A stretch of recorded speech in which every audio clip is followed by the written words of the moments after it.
क्या आप जानते हैं कि एक बाप का साया क्या होता है? क्या होता है बाप? आइए आज आपको एक छोटी सी कहानी सुनाने जा रही हूँ। बात उन दिनों की है जब एक गरीब आदमी अपने बेटे के साथ कहीं जा रहा था। रास्ते में उन्होंने देखा कि एक मेला लगा हुआ है। अब जब उसके बेटे ने मेला देखा तो उसने ज़िद करी, पिताजी मुझे मेला देखना है। लेकिन उस गरीब पिता के पास पैसे नहीं थे।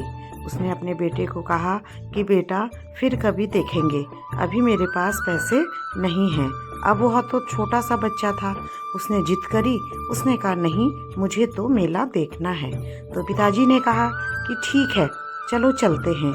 अब वह दोनों मेला चले गए। अब जैसे ही वह मेले में गए उस बच्चे ने जिद करी कि पापा मुझे तो यह खिलौना लेना है, मुझे तो यह आइसक्रीम भी खानी है, मुझे मौत का कुआं भी देखना है, मुझे झूले में भी बैठना है और मुझे मिठाई भी खानी है। वह जिद करने लगा। अपने बच्चे की जिद देखकर वह पिता मायूस हो गया। अब होता क्या है कि वह दोनों बाप बेटे थोड़ा आगे चलते हैं तो वहाँ उसका बेटा एक बहुत बड़ा सा झूला देखता है। उस झूले में लाइट लगी रहती है और वह झूले को देखकर बहुत खुश होता है। अचानक मेले में भीड़ बढ़ती है और बच्चे का हाथ अपने पिता के हाथ से छूट जाता है। अब जैसे ही उस बच्चे की अपने पिता के हाथ से उंगली छूटी, वह बच्चा घबरा गया और चारों तरफ देखकर रोने लगा। उसे अपने पिताजी कहीं नज़र नहीं आ रहे थे और वह ज़ोर ज़ोर से अपने पिताजी को पुकार रहा था। अब उस रोते हुए बच्चे को देखकर कुछ लोग उसके पास आए और उसको चुप कराने लगे और बोले क्या हुआ? तो बच्चे ने कहा मेरे पापा नहीं मिल रहे हैं।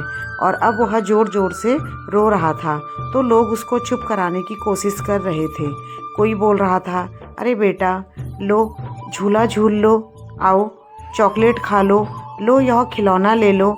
लेकिन उस बच्चे को कुछ नहीं चाहिए। अब वह केवल अपने पिताजी को ढूंढ रहा था।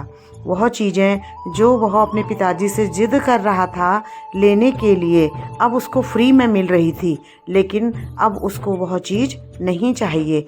अब उसको क्या चाहिए? केवल अपना पिता। अब देखो सारी दुनिया की दौलत भी एक पिता को रिप्लेस नहीं कर सकती।